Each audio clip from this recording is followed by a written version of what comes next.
Hello, mambo vipi mpenzi msikilizaji na mfuatiliaji wa channel yako pendwa ya simulizi zetu. Nikaribisha tena katika simulizi hii ya siri ya kaburi lisilo na jina, na msimulizi wako ni mimi Ananaisi. Karibu katika episodi ya 9. Tukianzia kwa Ahmed na Clement. Walifika nyumbani kwa Clement, wakashusha mizigo ya kuni na kuipanga kando mwa nyumba. Baada ya hapo Clement akatangulia mbele kusogelea mlango wa kuingilia ndani. Alipofika akatazama kufuli lake, akageuza macho akawa anatazamana na Ahmed. Kijana Ahmed alielewa nini rafiki yake anawaza, akasogea mpaka alipo. Usiwaze sana, uende wanakutania, maana kufuli limefungwa na wewe ulikuwa polini. Ondoa shaka ndugu yangu. Lakini nawaza kama wakia hawanitani, ni nani ambaye anampelekea Amina umbea usio na maana? Ahmed akampiga pia Clement begani, alafu akamtia moyo. Mapenzi yako na Amina hayawezi kuisha kamwe, lazima tule nyama kaka. Akatabasamu. Basi poa, akatoa funguo na kuanza kufungua kufuli la mlango wake. Sasa Clement, naam, wacha mimi nikatafutie mteja wa kuni mapema, ili jioni nimtafutie Amina. Hautaki hata kunywa maji? Usijali, nikinywa maji nitachoka mapema. Sawa, wewe nenda katafute mteja anayeeleweka ili tupige pesa nzuri. Kuhusu hilo hakuna shaka, nitaenda kwa Mama Latifa. Tukishindwa na bei, nitaenda kwa Mama Lu. Haya ndugu yangu, ila usiende kwa Mama Amina. Siwezi fanya kazi na mama mkwe. Ahmed akaondoka na kumwacha Clement akiwa anaingia ndani ya kijumba chake kidogo alichokijenga kwa udongo. Hii ndiyo nyumba ambayo walikuwa na mpango wa kuishi pamoja yeye na Amina mara baada ya kuchumbiana. Ilikuwa kama bahati tu, Lea akafanikiwa kukiona kitambulisho chake. Kumbe kilijificha kwenye nguo yake ya ndani. Lea akamuonesha mlinzi kisha akapita getini. Baada ya Lea kuingia, akamuuliza yule mlinzi. Lakini leo ilikuwa zamu ya Omari, na wakati tunatoka tulimwacha akiwa getini. Imekuwaje wewe ukawa hapa?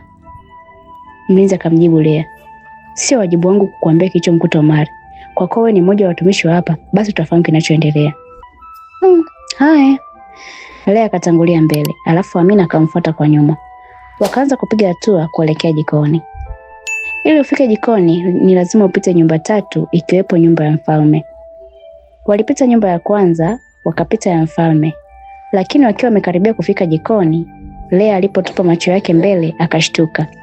Akarudi nyuma haraka na kumvuta Amina kwa nguvu. Kisha akajiwanza kwenye moja ya ukuta wa nyumba. Amina akamuuliza Lea kwa sauti ya chini, "Kulikoni?" "Nimemwona Malkia akiwa jikoni. Tena anazungumza na Mama Lulu. Hapa najua itakuwa Mama Lulu anatusemea kwa Malkia. Na hivi tuliwachamba asubuhi." Amina akajivuta taratibu ili hakikishe Lea anachokisema. Hata yeye alinyongonyea baada ya kumuona Malkia ipo jikoni. Tena amezungukwa na walinzi wake na yule binti anayehusika kumlemba Malkia. Amina karudi taratibu kwa Lea. Leo kali. Amina akaweka mkono kifuani. Mapigo yake ya moyo yalikuwa yanamwenda mbio, maana kivumbi cha Malkia wanakielewa vyema. Wakiwa wamejificha kwenye moja ya ukuta kumhofia Malkia, mara ghafla wakahisi mchakacho wa hatua za miguu ya mtu akiwa anatembea kuja eneo alilopo. Hofu ikazidi kuwatanda, maana endapo akikamatwa anamchungulia Malkia, watakuwa na kosa jingine tena. Na wakiona jikoni sasa hivi, watakutana na Malkia ambaye hawataki kuonana naye. Mbaya zaidi, hawafahamu ni kipi kinachoongelewa kati ya Mama Lulu na Malkia Penina. Lea akatupa macho jikoni. Akaona Mama Irene na Mama Kevin wakisogea aliposimama Malkia na Mama Lulu. Mmoja kwa moja wakajua kesi imekuwa nzito upande wao. Huku nako michakacho ya miguu ya mtu haikuacha. Iliendelea kusikika. Michakacho hii ilizidi kuwatia hofu Lea na Amina, ambao wamejificha kumhofia Malkia. Ilikuwa kama bahati tu kwa Lea na Amina. Ile michakacho ya mtu aliyekuwa anatembea kusogea uelekeo wa walipo ilianza kusikika inarudi nyuma. Haikufahamika ni nani hasa ambaye alikuwa anatembea kusogelea eneo alilopo, lakini ilikuwa ponapona yao. Msala uliobakia kwao kwa sasa ni kwa Malkia Penina ambaye bado alikuwa anaongea na wale wa mama watatu. Lea na Amina wakaendelea kujificha nyuma ya nyumba wakimsubiri mtukufu Malkia atoke jikoni ili na wao waende. Baada ya Malkia kutumia takriban dakika 8, hatimaye aliondoka na kuacha wamama wale watatu wakiwa wamesimama nje ya mlango wa jiko. Lea akamwambia Amina kwa sauti ya chini, "Ameondoka." Amina akachungulia. Macho yake akamwona Malkia akiondoka jikoni. Baada ya Malkia kuondoka, Lea na Amina akakimbia chap chap mpaka jikoni. huku akitazama kushoto na kulia. Walifika jikoni wakakutana uso kwa uso na wamama watatu waliokuwa wanafanyia dharau. Lea akiwa naema kwa kasi akauliza, alikuwa anataka nini? Mama Lulu akamjibu kwa dharau, hiyo ndio salamu? Awamu hii Lea na Amina hawakuwa na namna, wakapoa kama maji mtungini. Lea akajichekesha na kusema samahani, shikamoo jamani. Mama Kevin akafyonza, salamu yako ya kinafiki itoe hapa. Mama Kevin akaingia jikoni. Nje wakabaki Mama Lulu, Mama Aileen, Lea na Amina. Mama Lulu akawauliza, mliko wapi muda wote? Hamfahamu kama leo nizameenda kuandaa chakula cha mchana? Amina akajibu, tusamee mama. Niwasamee nini wakati mmetusababishia matatizo? Malkia ametufokea sie kwa sababu yenu. Amekuja hapa akaulizieni. Nikamwambia mmeenda kutafuta matunda. Sikieni nyinyi mabinti. Hizo chuchu saa 6 zinazowapa kiburi, kuna muda utafika zitalala. Dharau zenu msipojirekebisha hamtofika mbali. Haya, ingieni jikoni kabla Malkia hajarudi. Mama Lulu akawaruhusu Lea na Amina waingie jikoni. Lea na Amina walikuta kila kitu kimeandaliwa. Chakula cha mfalme kilikuwa tayari. Mama Kevin akaingia jikoni. Mmoja wenu ataenda kumlisha mfalme chakula cha mchana. Amina akajibu, sawa, lakini kwa nini Malkia hataki kumlisha mume wake tangu augue?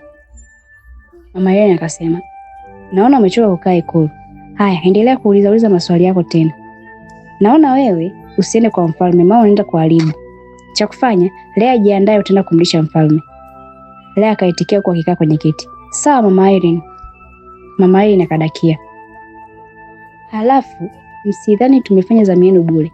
Chakula cha jioni na kesho asubuhi mtaandaa nyinyi. Sisi tutakuwa mabosi zenu. Lea akamtazama Mama Irene kwa uso wa huzuni. Jamani mama, kwa nini? Kama mtaki semeni tukamwambia Malkia yote. Mama Irene alikuwa amepata pointi ya kuwafanya Lea na Amina wafanye kila wanachosema wao. Lea alipakua chakula cha mfalme, akakiweka kwenye vyombo visafi ambavyo vimetengenezwa kwa madini ya dhahabu. Alipomaliza, akabeba taratibu na kwa umakini wa hali ya juu. Kisha akatoka jikoni na kuacha Mama Kevin, Mama Lulu, Mama Irene na rafiki yake Amina. Lea akatumia dakika 1 mpaka kufika kwenye nyumba anayolala mfalme. Alipofika mlangoni, akakutana na walinzi wawili waliosimama pembeni na mlango. Walinzi hawa walijifunga nguo nyeusi kiunoni, lakini vifua vyao vilivyojazia waliviacha wazi. Kila mlinzi alikuwa na mkuki uliochongeka vizuri kabisa. Lea alipofika, akainamisha kichwa chini na wao akafanya vile vile, kisha akasema, nimeleta chakula cha mfalme. Walinzi wakatazamana. Alafu mmoja aliyesimama upande wa kushoto akasema, nadhani unafahamu sheria za hapa. Funua ukionje chakula kabla ya kupita nacho hapa. Lea hakuwa na ajizi. Akakiweka chakula chini kisha akakifunua. Chakula cha mfalme kilikuwa kizuri na kinachovutia. Harufu yake ilipenya kwenye tundu za pua za walinzi hawa wawili. Lea akachukua kijiko akaanza kwa kuonja mchuzi wa supu alioiandaa. Baada ya hapo, akaonja chakula kingine ambacho kimetengenezwa mithili ya urojo. Alipomaliza, akakifunga vizuri halafu akasimama huku akiwa amekibeba. Walinzi wakasubiri kwa dakika 1 ili waone kama chakula kilikuwa na sumu. Basi Lea atapatwa na shida yoyote mbele yao. Wakiwa nasubiri dakika 1 ipite, mlinzi mmoja aliyesimama mkono wa kulia akasema kwa sauti ya chini, kama kuna mabaki ya chakula cha mfalme, naomba nipatiwe, maana chakula kimenivutia sana. Mlinzi mwenzie akadakia, na mimi siwezi umiza pua hapa halafu nisionje. Lea akatabasamu, msijali nitawaleteeni. Mlinzi wa kulia akamwambia Lea, basi sawa, waweza pita ndani kumhudumia mfalme. Walinzi wakamfungulia Lea mlango, kisha akaingia ndani kwa mfalme. Lea hakuwa mgeni kwenye nyumba hii. Baada ya kuingia, alipita moja kwa moja sebuleni akatafuta chumba cha mfalme. Mbele yake akaona mlango wa kuingilia chumbani kwa mfalme. Lea akasogea mpaka ulipo mlango ule.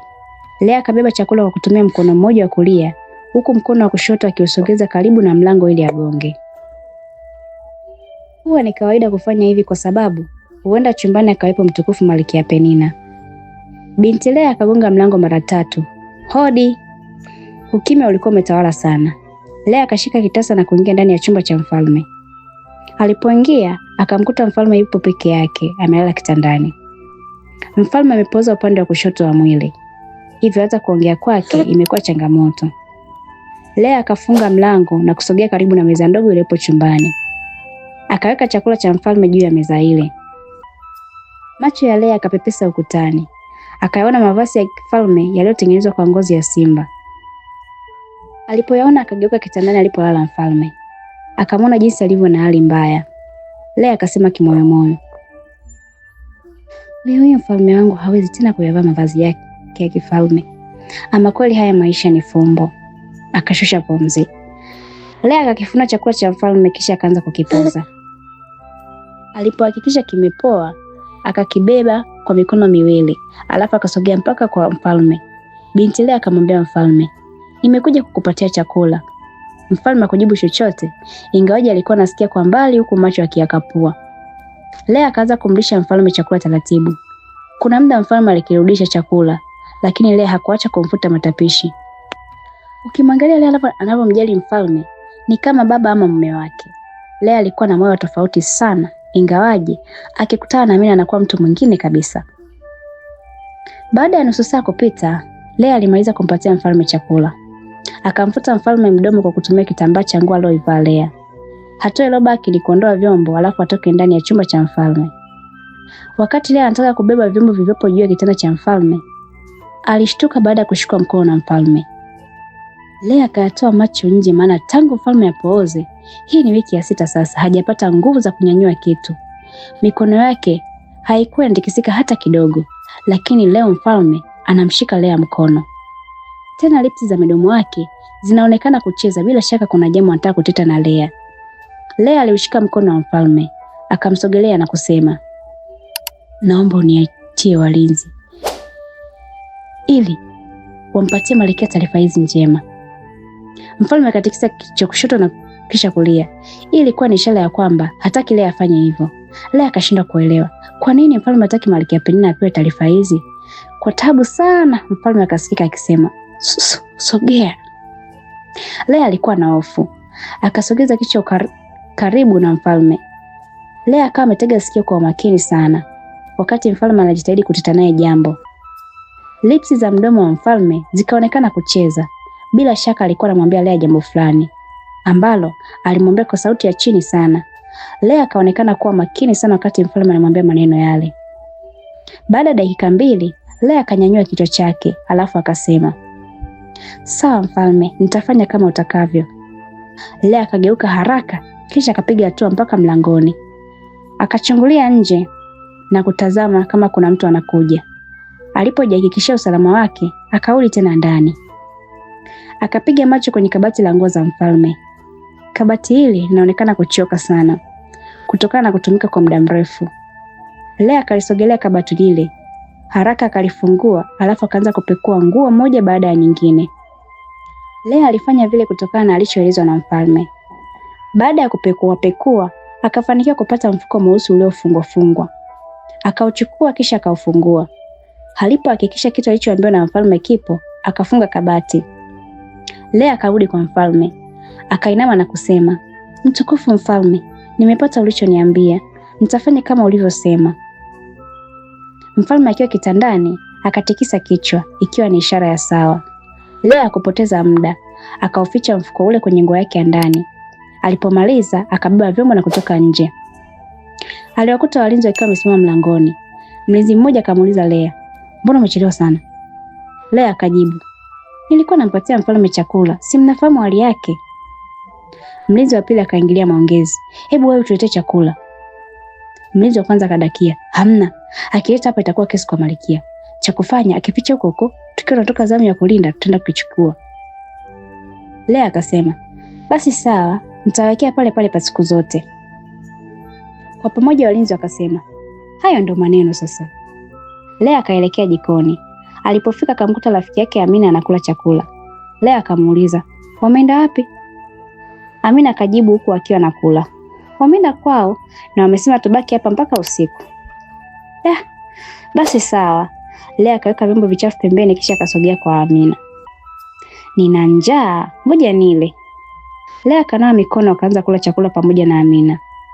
Lea kumwambia Amina wala mtu yoyote kuhusu mfalme. Hakutaka kusema kwamba mfalme aliongea naye na kuna kitu amemwambia achukue. Tukirudi katika kijiji cha Mpepo, nyumbani kwa mzee Maganga. Ni saa 11:40 jioni. Kichwa cha Mzee Maganga kilikuwa kimewaka moto. Mzee Maganga alikuwa atembea huku na kule akiwa ameshika saa mkononi. Kila dakika alitazama saa yake ya mkononi huku sura yake ikionekana kujawa na wasiwasi. Mzee Maganga alishika kiuno. Hawa watoto watakuwa wapi mpaka muda huu? Hawafahamu kwamba muda umeisha. Mzee Maganga alizidi kuchanganyikiwa. Basi mwanangu Maneno angerudi mzima. Huyo mwingine hata akifa sina shida naye, alisema Mzee Maganga. Mzee Maganga akatazama tena saa yake. Zilikuwa zimebakia dakika 15 kufika saa 12. Ikumbukwe ndani ya kijiji cha Mpepo kuna sheria kali za kichawi. Kuanzia saa 12 jioni hauruhusiwi kuongea na mtu. Na muda huo ukikukuta bado upo nje mbali na kijiji hichi, lazima utapatwa na matatizo. Mzee Maganga akashusha pumzi. Tangu asubuhi walipoondoka kwenda kuwinda wajarudi. Kutakuwa na tatizo mahali, sio bure. Mzee Maganga akatikisa kichwa, maana mwanae Maneno na Jeta hawajarudi tangu walipoondoka asubuhi. Hali hii imemtia hofu kubwa Mzee Maganga. Tukirudi katika kijiji cha Utambi, wanaonekana Clement na Ahmed walikuwa wamesimama pamoja katikati ya barabara inayotoka kwa mfalme. Mavazi yao waliyovaa yalikuwa yale yale waliokuwa wamevaa tangu asubuhi. Clement alikuwa anaonekana hana furaha kabisa. Sura yake idhihirisha kile alichokuwa anakiwaza. Ahmed akamwambia Clement, "Usiwe na mawazo. Cha msingi tuwasubiri hapa, alafu mimi nitaongea na Amina ili tuweke mambo sawa." Clement akajibu, "Sawa, lakini umechelewa sana. Tazama jua linaenda kuzama mawinguni muda si mrefu." Akaangalia juu. Ahmed akasema, "Muda bado tunao, na kama unavyojua mambo ya ikulu huwa mengi sana. Huwezi jua nini kinaendelea kwa mfalme. Cha msingi tuvute subira." Clement akakubali kishinga upande. Poa. Ahmed na Clement wakaendelea kuwasubiri Lea na Amina ambao wapo kwa mfalme. Na ikumbuke kwamba Lea na Amina wamepatiwa kazi ya kupika chakula cha jioni, ikiwa kama adhabu yao ya kutoandaa mapema chakula cha ikulu. Kwa upande wa Lea na Amina, walikuwa bado wapo jikoni peke yao. Sufuria 4 kubwa zilikuwa zinawasubiri wageuze chakula kilichopo ndani yake. Ubizi waliokuwa nao siku ya leo haukuwa kawaida. Lea aligeuza chakula kwenye sufuria moja, huku Amina akiwa anachochea moto. Amina akasimama kisha akashika kiuno. Akawa anatazama Lea anavyohangaika kugeuza ubobo wa watumishi. "Leo tumepatikana," alisema Amina. "Haya yote yamesababishwa na wewe. Nilikwambia tuwe kurudi. Ona sasa tumepatiwa adhabu." Lea akamjibu Amina huku akiendelea kuzungusha mwiko ndani ya sufuria. "Sawa, tulikubaliana saa 1. Lakini kwa yale tuliyokuta kwa Clement, wewe mwenyewe mashahidi. Mwanaume niliyempenda kwa dhati, naenda kumfuna mwanamke mwingine." Amina akaendelea kuchochea moto. Lea akatoa mwiko ndani ya sufuria, akachukua ufuniko na kufunika, alafu akashusha pumzi. "Nilikwambia tuingie ndani ukakataa. Sasa hivi tumekuwa tumeshia hasira zetu kwenye miili yao. Tatizo lako rafiki yangu, una huruma sana." "Sio hivyo. Kama mtu ameamua kunisaliti basi, mimi siwezi kumlazimisha." "Kwa hiyo umeamua kumwachia Maimuna jimbo lako?" "Ndiyo. Najua nitaumia kwa muda mfupi lakini nitazoea." "Basi sawa, fanya kuchochea hapo ili tuondoke mapema kabla ya usiku haujaingia." "Sawa." Tukirudi katika kijiji cha Mpepo, mpaka inafika saa 12 kasoro dakika 3, si Jeta wala Maneno aliyekuwa amefika nyumbani kwa Mzee Maganga. Hali imezidi kumchanganya sana Mzee Maganga kwa sababu muda umeisha na hajui hali ya mtoto wake ipoje. Mzee Maganga kuwa anafahamu kama mtoto wake Maneno alichukuliwa kichawi na Karen. Macho ya Mzee Maganga yalikuwa yanatazama kila barabara iliyopo jirani na nyumba yake. Alitamani walau amuone mwanae lakini haikuwa hivyo. Mzee Maganga alitazama saa yake kwa mara nyingine tena. Muda umeisha, wapi hawa? Mzee Maganga akaendelea kujipatia matumaini ya kumuona mwanae tena. Akiwa na hofu kubwa dhidi ya mwanae, ule msemo wa usiyemtaka kaja ukawa umetimia. Kwa mbali alimuona Jeta akiwa anakuja nyumbani kwa mwendo wa taratibu. Mzee Maganga akatazama nyuma ya Jeta ili aone kama mwanae yupo, lakini hakumuona. Akapigwa na butwaa, ikabidi afanye hima kumsogelea. Mzee Maganga akakimbia mbio mpaka kwa Jeta. Alipofika akatazama saa yake mkononi na kuta zimebakia dakika 2 kufika saa 12. Mzee Maganga akamkodolea macho Jeta. "Mwanangu yuko wapi? Nakuuliza mwanangu yuko wapi?" Jeta alitiisha machozi, akaanza kuangua kilio ambacho hakikuwa na sauti inayotoka. Mzee Maganga akatambua moja kwa moja mwanae atakuwa amepata matatizo makubwa. Akamuuliza tena Jeta. "Jeta, Niambie mwanangu yupo wapi? Usikae kimya muda bado. Mzee Maganga alihisi huenda Jeta ameamua kukaa kimya kwa sababu muda wa saa 12 umekaribia, ndio maana akasema muda bado. Mzee Maganga alizidi kuduaa mara baada ya kusikia sauti ya Jeta. Maneno ambayo yanatoka kwa Jeta hayakuwa yanaeleweka. Va. Alisema Jeta huku akinyoosha mkono alikotoka. Mzee Maganga akauliza kwa mshangao, ina maana umekuwa bubu? Jeta akaendelea kusema va. Ingawaje Mzee Maganga alikuwa na chuki binafsi dhidi ya Jeta, lakini alipogundua Jeta amekuwa bubu, akabakia mdomo wazi. Malengeyenge ya machozi yakuwa mbali, maana Jeta ndiyo mtu pekee anayetambua sehemu gani mtoto wake alipo. Kuwa bubu maana yake hataweza kuelezwa mwanae yupo wapi. Mzee Maganga akamshika mkono Jeta haraka, alafu akapiga hatua kusogea nyumbani kwake. Mzee Maganga na Jeta wakaingia ndani, maana muda wa wachawi ndio umewadia. Mzee Maganga alimweka Jeta kwenye mkeka uliofumwa kwa katani, alafu yeye akaenda kufunga mlango. Alipomaliza akaelekea chumbani kwake.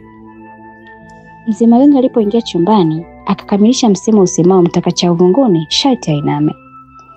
Mzee Maganga aliinama akachukua tunguli uvunguni. Tunguli hili lilikuwa tofauti na ile aliyompatia Jeta usiku wa jana. Hili la leo limefungwa na tambala jekundu kwa juu. Mzee Maganga akapiga magoti huku akiwa amelishika tunguli lile. Akalifungua mfuniko wake. Alipomaliza akatazama pande kuu 4 za dunia, yaani kaskazini, kusini, mashariki na magharibi. Baada ya hapo akatema mate ndani ya tunguli lile. Mzee Maganga akaanza kunena maneno ya kichawi kwa sauti ya chini. Alitumia dakika 1 kukamilisha ibada yake ya kichawi. Alipomaliza akafumba macho na kuyafumbua. Toba! Macho ya Mzee Maganga yakabadilika na kuwa mekundu. Mzee Maganga akasimama huko akiwa amebeba kibuyu chake, yaani lile tunguli. Mzee Maganga akatazama juu. Upepo wa ajabu ukaanza kuvuma ndani ya chumba chake.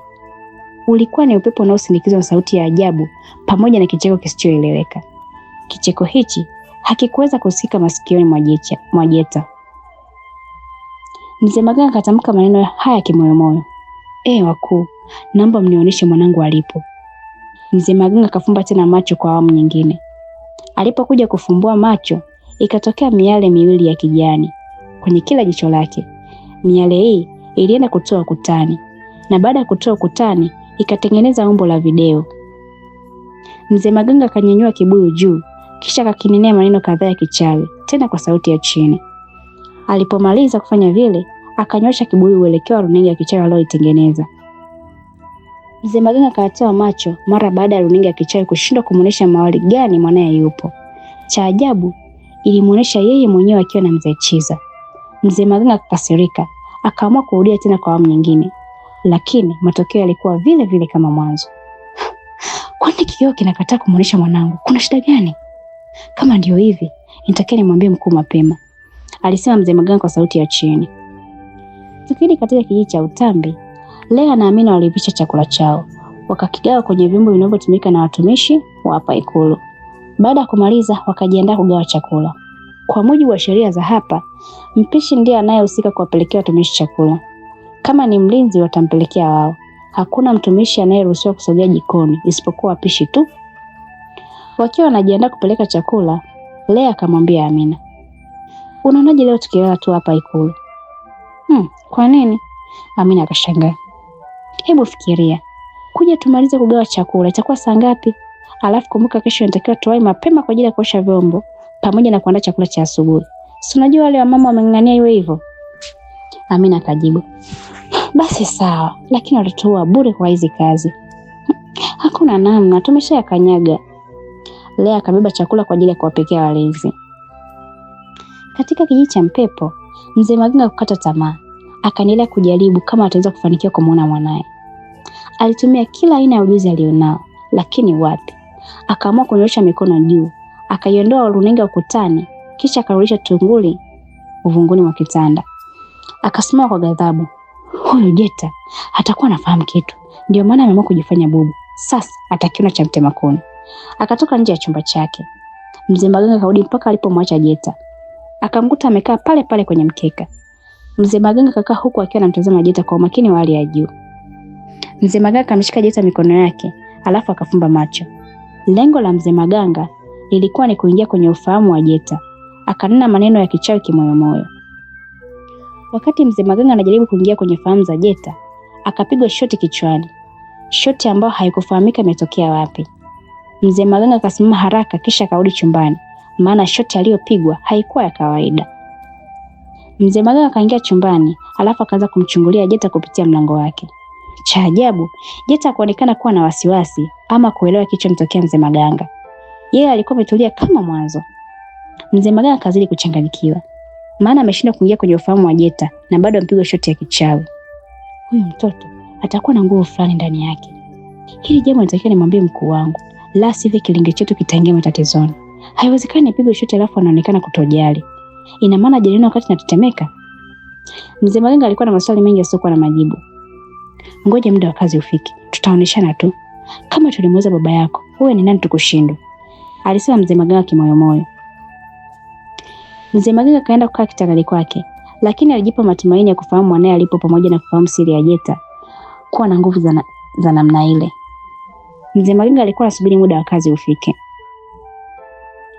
Kipindi katika kijiji cha Utambi ilikuwa ni saa 12:45 jioni, na ulikuwa ni muda ambao Hamed na Clement walitegemea kuona Lea na Amina. Lakini cha ajabu, tangu wamesubiri barabarani hawajafanikiwa kuwaona. Hamed akamsogelea Clement ambaye amekaa chini ya mti kwa huzuni. Hii sio kawaida kwa Lea na Amina kuchelewa mpaka muda huu. Clement akainua kichwa juu. Watakuwa wamepita njia nyingine. Njia gani? Na wakati hii ndio njia pekee inayoenda kijijini. Sasa watakuwa wapi? Clement akasimama. Kuhusu hilo na mimi sifahamu. Mimi naona tuondoke zetu maana muda umeenda. Clement akashusha pumzi. Basi sawa, lakini nitamani hili jambo tulimalize leo. Hamed akamtia moyo rafiki yake. Kesho nayo usiku twende nyumbani kaka. Sawa. Clement na Hamed wakaamua kurudi nyumbani maana wamesubiri sana mpaka wamechoka. Yote haya walikuwa wanasubiri Lea na Amina ili wapate kujua undani zaidi wa mambo yaliyotokea mchana. Ikiwa ni saa 7 usiku, Lea na Amina walikuwa wamelala kwenye chumba kimoja walichopatiwa Ikulu. Chumba hiki kilikuwa cha kawaida na kitanda chake kilikuwa cha kamba za miti. Wawili wao walilala fofofo kutokana na uchovu wa kazi walizozifanya siku ya leo. Wakiwa wamelala, kuna kitu kizito kikatua ndani ya chumba chao. Lea akasikia kishindo kile, akaamka haraka kisha kawasha taa ya utambi iliyokuwa mezani.